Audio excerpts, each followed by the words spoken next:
tema, por favor, aí, Dani. Meu tema está aí hoje. Eu ia pregar outro negócio, sabe? Mas aí, eu comecei a fazer uma parada imitando a minha esposa, que ela faz o quê? Ela, na segunda-feira, ela faz o Jamila Sincera, onde ela abre lá uma caixa de perguntas, vocês mandam as coisas para ela e ela comenta. E eu imitei ela na cara dura mesmo. E aí, eu comecei a fazer um negócio de quinta-feira. E aí, algo recorrente, tanto na minha caixa de perguntas, quanto na caixa de perguntas da Jamila, fala sobre religiosidade, fala sobre religião, fala sobre os religiosos da época, qual a diferença entre cristianismo de verdade e religião, qual a diferença entre seguir a Jesus e ser um religioso e tal. Cara, sem brincadeira, o Instagram da Jamila tem um engajamento melhor do que o meu. Se eu recebi ontem umas 10 dessas, a Jamila deve ter recebido pelo menos umas 20, tá ligado? Só essa semana. Então, nós vamos conversar um pouco sobre isso. Jesus versus religião. Posso ouvir um amém ou não? Amém. Isso aí, galera. Muito bom. Então não vamos ficar enrolando muito não. Vamos direto ao ponto aqui. Essa palavra, aqui ó, religião. Essa palavra, talvez é a palavra, uma das palavras, que eu já falei isso aqui outras vezes, mas uma das palavras mais mal compreendidas, mais mal interpretadas do mundo gospel evangélico que a gente faz parte. Por quê? Porque toda vez que alguém fala sobre religião, você pensa em alguma coisa negativa ou positiva? Quem pensa em negativo, levanta a mão. Quem pensa em positivo, levanta a mão. Quem não pensa nada, levanta a mão. Tá, vamos lá. Tem uma frase que eu gosto muito de falar aqui, vocês sabem disso, e essa frase é o quê? Deus me deu um cérebro e não é pecado usar. Então fala comigo. Deus me deu um cérebro. E não é pecado usar. Glória a Deus, você pode usar seu cérebro. Olha só que coisa boa, não é verdade? Às vezes ele está aí parado, faz maior tempo que você não usa. Então, pode acontecer, né, mano? Às vezes, fala bem alto, religião. O sentimento que essa palavra te causa, é positivo ou negativo? Quem acha que é positivo, levanta a mão. Ok, algumas mãos. Quem acha que é negativo, levanta a mão. Beleza, pode abaixar a mão. Ok, gente, nós estamos falando aqui sobre aquilo que você sente, então não vai ter uma resposta certa e uma resposta errada. Não tenha medo de responder. Mas, normalmente, no meio gospel, Marcelo, quando você se converteu? Com 12 anos de idade. Tem tempo. Você está com 40 aí? Não. Então, religião normalmente é um negócio ruim, né? Os religiosão chegando aí, é zoado. Valdo, você nasceu num berço cristão, certo? Religião, negativo ou positivo? Positivo. Uma percepção diferente. Para mim, é um misto. E eu vou te explicar por que esse misto de negativo e positivo. Porque, presta atenção, religiosidade pode ser algo muito ruim, mas religião em si mesmo não é ruim. Tem alguém aqui me acompanhando ou não? Aí o pessoal já assim, meu Deus, Davi virou religioso. E agora, o que a gente faz? Calma. Religião em si mesmo não é ruim. Sabe por quê? Religião significa religar.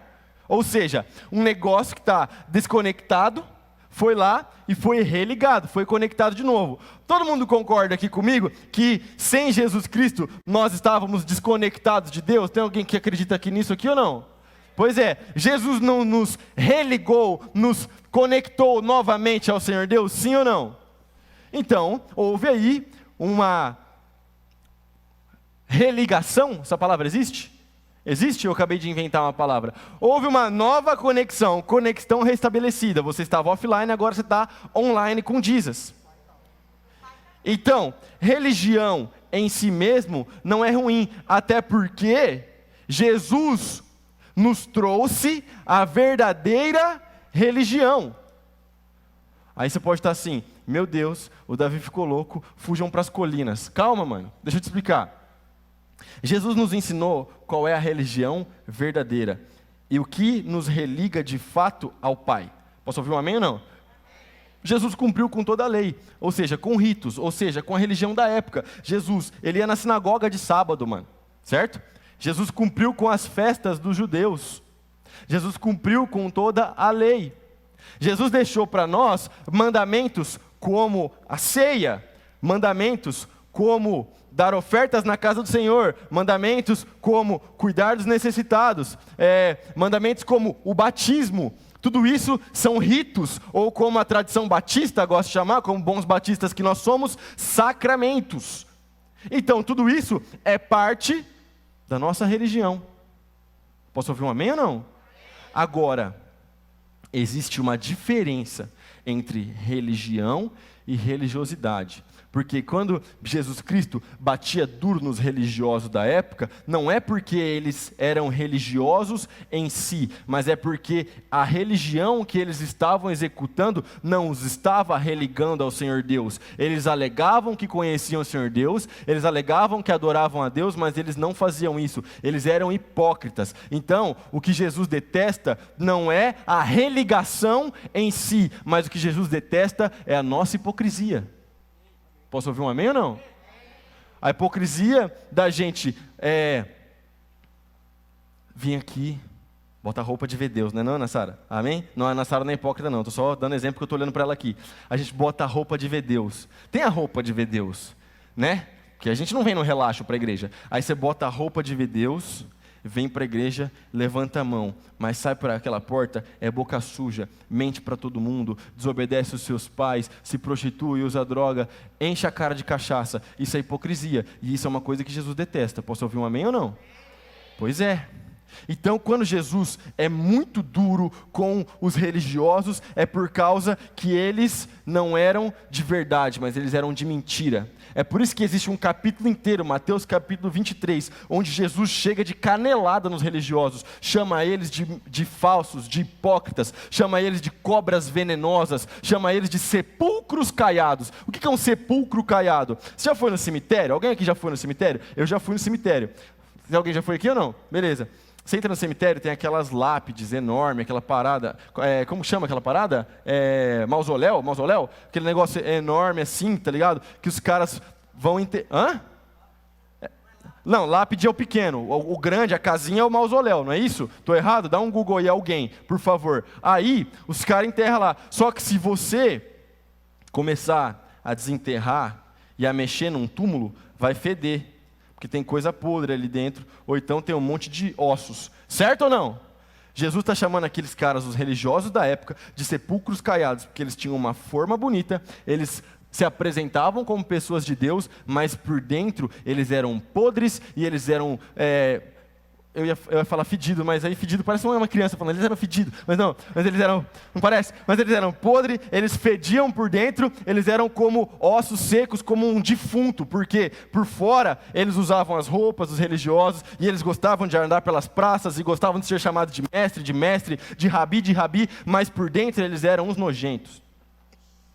Posso ouvir aqui um amém ou não? Mas você não foi chamado para ser uma pessoa assim.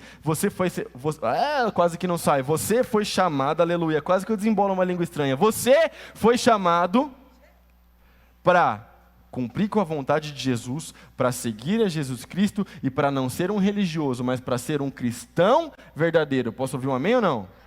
Então você vai abrir a sua Bíblia em Marcos capítulo 11. Marcos capítulo 11, ok? Marcos capítulo 11. Confia no seu pastor que vai dar tudo certo. Marcos capítulo 11. Nós vamos ler a partir do versículo 11. Então é Marcos 11, 11. Beleza? Marcos 11, 11. Presta atenção. Jesus entrou em Jerusalém e foi ao templo. Depois de olhar tudo ao redor atentamente, voltou a Betânia com os 12, porque já era tarde. Na manhã seguinte, quando saíram de Betânia, Jesus teve fome. Versículo 13. Viu que a certa distância havia uma figueira cheia de folhas, e foi ver se encontraria figos. No entanto, só havia folhas, pois ainda não era tempo de dar frutos. Então Jesus disse à árvore: nunca mais comam do seu fruto. E os discípulos ouviram o que ele disse. Versículo 15: quando voltaram a Jerusalém, Jesus entrou no templo e começou a expulsar os que cobravam e vendiam animais para os sacrifícios. Derrubou mesas dos cambistas e as cadeiras dos que vendiam pombas. Impediu todos de usarem o templo como mercado e os ensinava, dizendo: as Escrituras declaram, meu templo será chamado casa de oração para todas as nações, mas vocês os transformaram num esconderijo de ladrões. Misericórdia. Versículo 18: quando os principais sacerdotes e mestres da lei souberam o que Jesus tinha feito, começaram a tramar um modo de matá-lo. Contudo, tinham medo dele, pois o povo estava muito admirado com o seu ensino. Presta atenção, cara. Diz então, ele chega no templo e ele dá uma boa olhada. É interessante aqui, porque isso aqui vai nos preparar para os próximos versículos. Eu gosto dessa tradução da Nova Versão Transformadora, que ela fala que Jesus chegou e ele olhou tudo atentamente. Sabe? Quando você chega, faz aquele check, dá uma olhada, olha, que lugar legal, como você que está aqui pela primeira vez, nossa, meu Deus, eu nunca vi tantas pessoas bonitas juntas assim no mesmo lugar, uau, é a banda mais legal e mais bonita da cidade, mais maravilhosa, olha só que massa e tal, nossa, que pessoal legal, e foi esse check que você fez. Jesus fez um check no templo, ele chegou, tá ligado? A galera do videogame aí, do RPG, ele lançou um Perception, e aí ele olhou assim e falou assim: não gosto do que eu vejo. E a gente sabe disso por causa daquilo que acontece depois. Então, beleza. Então, a primeira coisa que a gente precisa perceber é isso. É uma preparação. Entenda, a gente precisa ler os textos. E é muito louco, porque isso aqui é meio que um anticlímax daquilo que tinha acabado de acontecer. Porque Jesus tinha acabado de entrar de forma triunfal na cidade. Jesus manda trazer um jumentinho, ele pega o jumentinho, ele sobe no jumentinho e conforme ele vai entrando na cidade, as pessoas vão jogando suas roupas, vão jogando mantos, ou então vão jogando folhas de palmeira e tal, para que Jesus entrasse como uma entrada triunfal, assim cumprindo a profecia de Zacarias. Então Jesus tinha acabado de ter um momento muito louco, maravilhoso, profético. Aí ele vai direto para o templo, dá um check, não gosta do que ele vê e ele sai. Presta atenção, logo depois acontece um negócio que eu já vi isso aqui sendo mal interpretado de uma forma que você não pode nem imaginar, cara. Mas o que eu já vi, a galera lendo esse texto de forma errada, não está escrito. Versículo 12, na manhã seguinte, quando saíam de Betânia, Jesus teve fome. Viu que a certa distância havia uma figueira cheia de folhas, e foi ver se encontraria figos. No entanto, só havia folhas, pois ainda não era tempo de dar frutos. Então Jesus disse à árvore: nunca mais comam de seu fruto. E os discípulos ouviram o que ele me disse. Se você continua lendo o texto depois, você vai ver que essa figueira, ela ficou seca. E aí eu já vi uma galera falando assim: tá vendo? Olha só como Jesus ficou bravo. Jesus não achou figueira para comer e ele amaldiçoou a figueira e a figueira ficou seca. Nossa, por que Jesus fez isso? Jesus estava bravão. Nossa, eu não concordo com... Gente, não tem nada a ver. O que Jesus estava fazendo com aquela figueira era profético.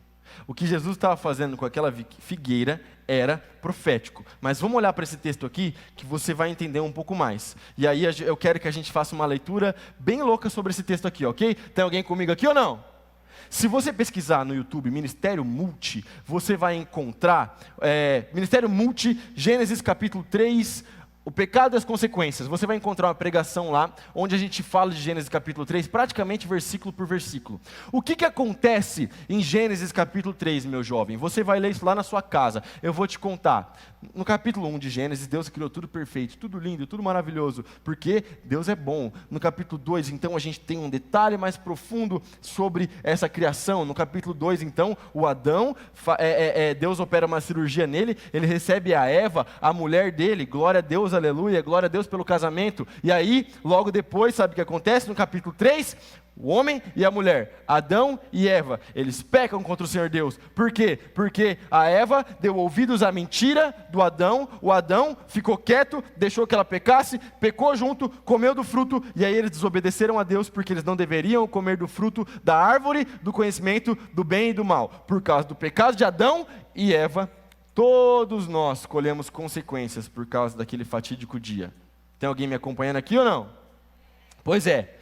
E aí, o mundo então se corrompeu. Mas é interessante pensar que quando eles comem do fruto, o que é que acontece? Quem lembra? Eles percebem que eles estavam nus. Eles olham para si, que não tinha malícia, não tinha maldade, não precisava de roupa. Então, eles percebem que eles estavam nus, e eles vão então tentar cobrir a sua nudez. O que eles fazem para tentar cobrir a sua nudez? Quem falou roupa de folha? Roupas de folhas. Preste atenção, confia no seu pastor. Eles então, para tentar remendar a bobagem que eles tinham acabado de fazer, para tentar de alguma forma consertar o vacilo, eles então, para esconder a nudez, eles vão lá e fazem roupas de folha. O Senhor Deus vem, traz a consequência do pecado, traz a disciplina, os expulsa do jardim, e logo depois o Senhor Deus dá para eles roupas de pele de animal. Porque Deus sabia que aquela roupa de folha não ia durar 2 dias, e eles iam ficar tentando, de alguma forma, resolver a situação, e eles nunca iriam conseguir, porque roupa de folha, ninguém aqui está usando folha. Posso ouvir um amém ou não? Se você vier com roupa de folha, a gente vai orar por você, porque provavelmente você está meio louco. Mas, não dá, né, mano? Mas, olha só que interessante. As folhas ali em Adão e Eva eram uma tentativa humana de se esconder, de esconder a sua nudez, de passar menos vergonha, talvez até uma tentativa humana de se religar a Deus.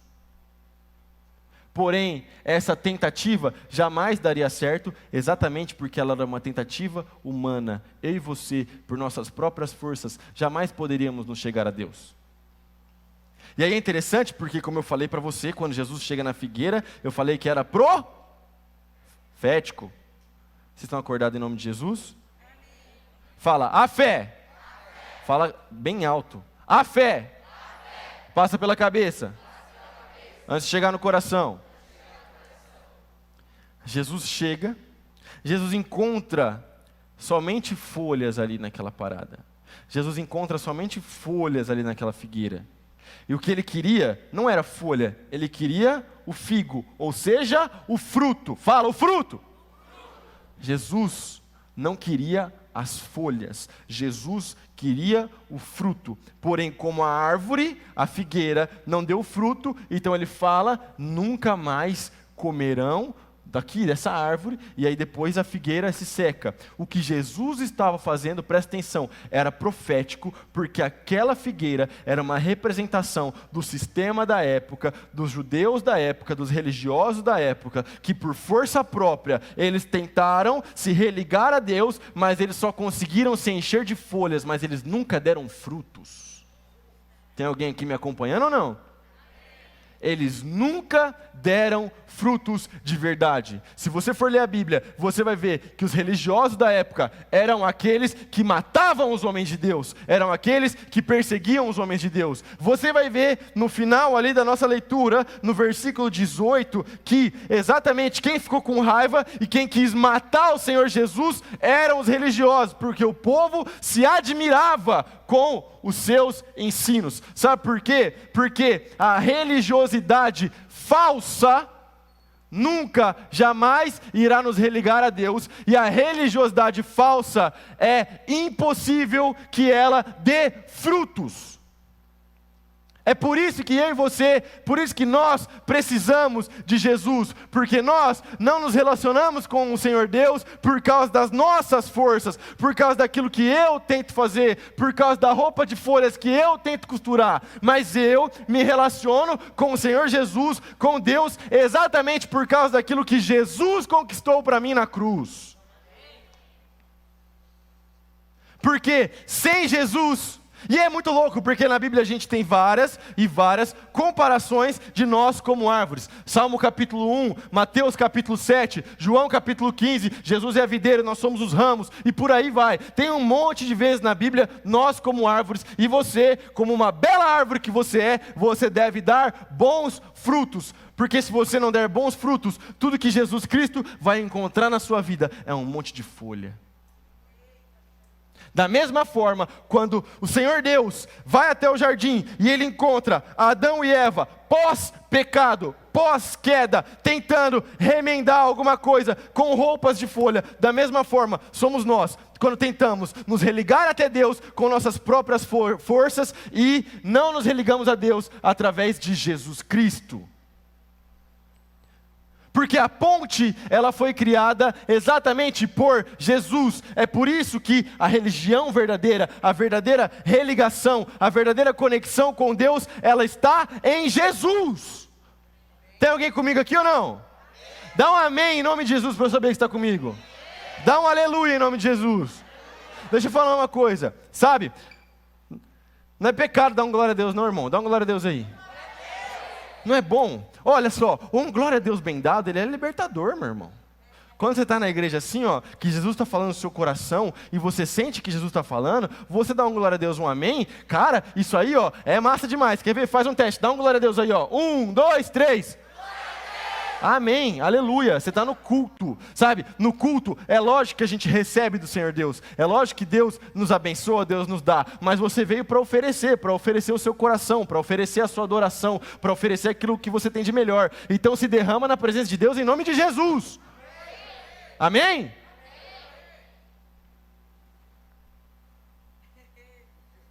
Versículo 15. Quando voltaram a Jerusalém, Jesus entrou no templo e começou a expulsar os que compravam e vendiam animais para os sacrifícios.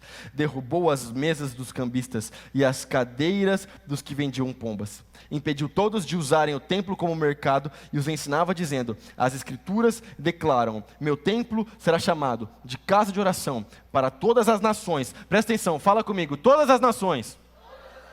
Fala igual crente, todas as nações. Mas vocês os transformaram num esconderijo de ladrões. Sabe o que estava acontecendo ali? Naquela época ainda existia o sistema de sacrifício. Então a galera, para pedir perdão pelos seus pecados, eles tinham que chegar no templo e oferecer animais. Os sacerdotes sacrificavam os animais. Eu já falei isso para vocês, vocês já aprenderam, mas se você não sabe, é assim que funcionava naquela época. E presta atenção, uma interpretação errada desse texto é exatamente porque quando Jesus chegou virando tudo lá no templo, a galera acha que Jesus estava se opondo ao sistema da época, mas Jesus não estava se opondo ao sistema de sacrifício, porque Jesus Cristo foi o próprio sacrifício, Jesus Cristo foi o sacrifício superior. Agora a gente não precisa mais fazer sacrifícios porque Ele se sacrificou por nós. Posso ouvir um amém ou não? Mas ali naquele momento, aquela galera, eles estavam superfaturando a parada, eles estavam ficando ricos em cima da fé do povo. Interessante, né? Parece 2020. E aí, eles estavam ficando ricos em cima da fé do povo. E eles estavam ludibriando o povo. E eles estavam cobrando muito mais do que eles deveriam cobrar por aqueles animais ali, tá ligado? E eles estavam vendendo no lugar errado e da forma errada. E Jesus chega e fala: a casa do Senhor Deus, a casa de meu Pai é lugar de oração. E Jesus chega virando tudo aquilo. Por quê? Porque a casa de Deus não é lugar para isso, mas é lugar de oração, lugar de adoração. E é interessante que Jesus fala uma profecia que diz que é para todas as nações. Sabe o que significa todas as nações? É porque os judeus da época, os religiosos, os hipócritas, os falsos, na verdade, as víboras, aquelas cobras venenosas, sabe o que eles faziam? Eles estavam limitando a bênção do Senhor Deus e aquilo que o Senhor Deus tinha simplesmente para os judeus, impedindo outras nações e outros povos de se chegarem até o Senhor. Mas por causa daquilo que Jesus Cristo fez, hoje nós nos religamos, nós estamos conectados com o Senhor Deus, e agora todos os povos da terra podem louvar Jesus Cristo. E agora, onde nós estamos é casa do Senhor Deus. Posso ouvir um amém ou não, mano? Cara, e isso é ser igreja. E isso é muito louco, porque o que Jesus tem é para todos nós e é para todas as pessoas. Jesus não ama um mais do que o outro, porque naquela época, o sistema religioso, para que houvesse, por exemplo, escala de serviço no templo, tinha que ser sacerdote. Mas o sacerdote, ele não tinha que simplesmente falar assim: ei, eu quero ser sacerdote, está aqui meu currículo, aí você me contrata e tal, sabe? Aí o sacerdote perguntava assim: quais são seus pontos fortes, seus pontos fracos, um defeito, uma qualidade? Não tinha entrevista para sacerdote. Para ser sacerdote, irmão, sabe que devia... Eu falei um negócio agora, acho que vocês nunca fizeram uma entrevista de emprego, né? A galera é muito nova fazendo entrevista de emprego. Mas enfim, olha só, mas a galera que já fez entrevista de emprego sabe o que eu estou falando. Um dia você vai fazer, é verdade, não é não, Valdo? O Valdo faz entrevista de emprego. Aí, olha só, ele é o cara que te contrata. Aí, presta atenção.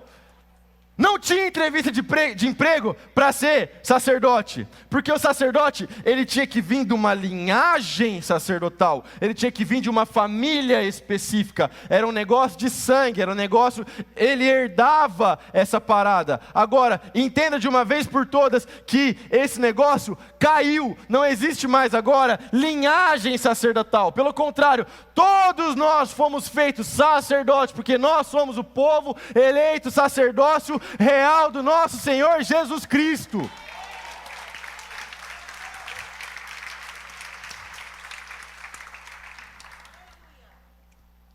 Então não tem mais esse negócio de alguém especial, de Jesus ama mais um e mais o outro. Não, você está debaixo da autoridade, do poder, do Espírito que habitava e que agia em Jesus. Você é filho de Deus, você recebeu isso sobre a sua vida, mano.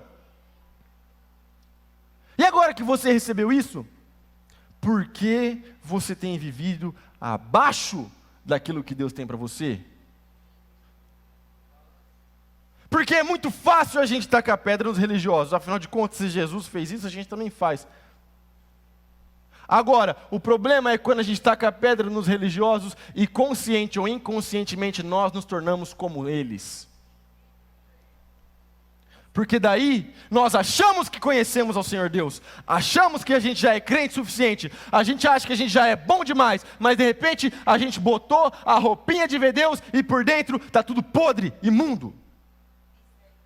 E não é isso que o Senhor Deus tem para a sua vida. Por quê? Aí qualquer coisa que acontece, é muito fácil também acusar o outro de religiosidade. Olha, Duca, não faça isso. Isso é pecado. Deus não tem isso para a sua vida. Quer saber, pastor? Você está sendo religioso. Você está me julgando. Aí, o argumento do religioso vira escudo para o cara pecar à vontade e viver na safadeza. Deixa eu te falar um negócio, nem tudo que você julga ser religiosidade é religiosidade, porque existe uma regra de fé, existe um padrão, existe a verdade, existe a mentira, existe aquilo que Jesus Cristo nos ensinou, o que é certo. Então a gente vive conforme o padrão de Jesus, não conforme o padrão do que eu acho, do que você acha que é bom ou ruim, mano. Então a gente precisa parar, porque daí nós estamos nos tornando como os religiosos da época. E sabe o que é mais louco? Esses caras aqui, ó, eles conheciam o Velho Testamento, mano, de um jeito que talvez eu e você nunca vamos conhecer. Os caras sabiam o texto de cor, os caras recitavam o texto, mano. Recitavam, os caras eram muito inteligentes.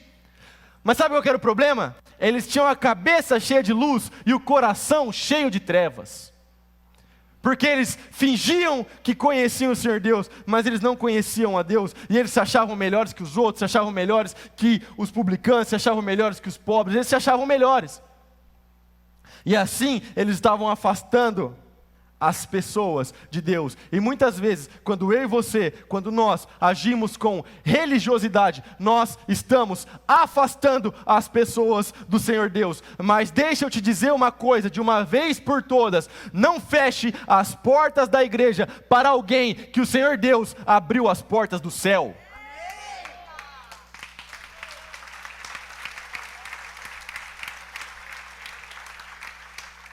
Porque o Senhor Deus nos amou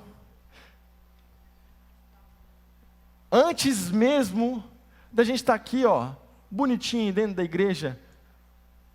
O Senhor Deus nos amou quando nós ainda éramos pecadores. O Senhor Deus te amou quando você ainda não era líder de célula, quando você ainda não era supervisor. O Senhor Deus amou a sua vida. Aí sabe o que é interessante? A gente vem para a igreja e a gente ganha um espaço e a gente começa a liderar a célula, a supervisionar, e de repente parece que a gente esquece de onde Deus nos tirou, e aí a gente se julga em posição privilegiada, e agora eu posso olhar para os outros, eu posso falar quem serve e quem não serve, quem presta e quem não presta, quem é santo e quem é pecador. Olha primeiro para a sua vida, depois olha para a vida do seu irmão. Posso ouvir um amém ou não?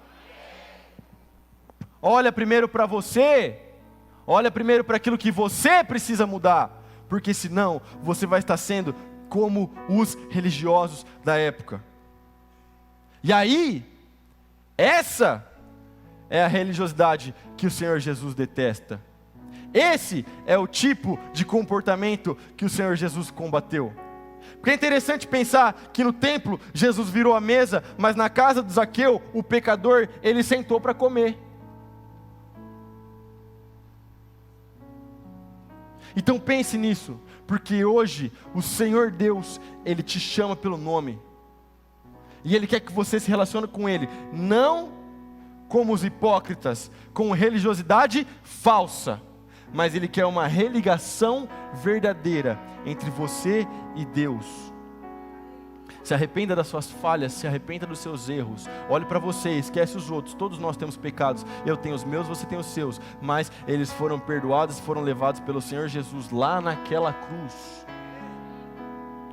E por causa daquilo que o Senhor Jesus fez, hoje eu e você podemos ter vida, vida em abundância, herança de vida eterna.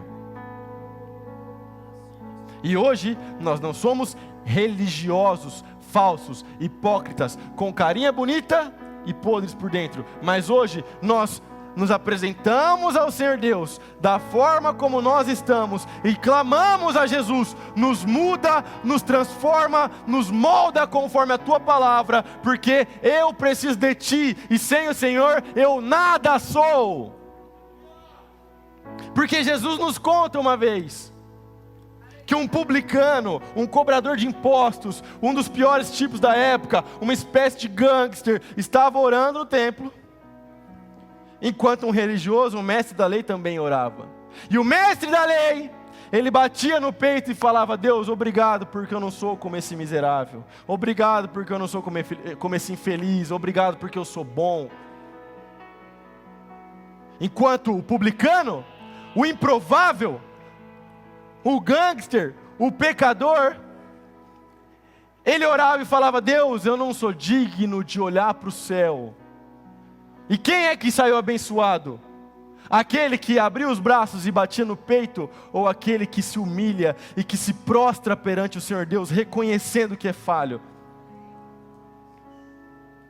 Reconheça hoje quem você é, reconheça as suas falhas, reconheça que sem Jesus, eu e você não podemos fazer nada, porque assim você vai ver o Espírito Santo de Deus agindo sobre a sua vida de forma sobrenatural. Você vai ver a sua transformação, aí você vai deixar de ser uma árvore cheia de folhas e você vai passar a ser uma árvore cheia de frutos e bons frutos que glorificam ao Pai que está no céu. Aleluia!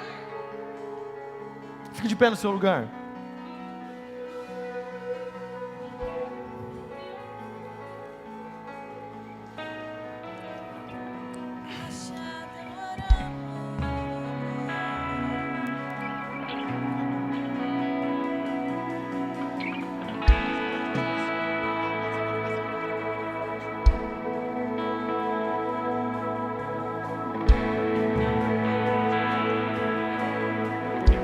Jesus está aqui, tem alguém sentindo a presença de Jesus aqui? Dá um amém no seu lugar. Feche seus olhos, levante suas mãos. Comece a falar com Jesus agora. Comece a falar: Jesus, eu não quero ser um religioso, eu não quero ser um hipócrita, mas eu quero me entregar verdadeiramente aos teus pés. Comece a orar agora no seu lugar. A sua voz importa e Jesus quer ouvir a sua voz nesse momento.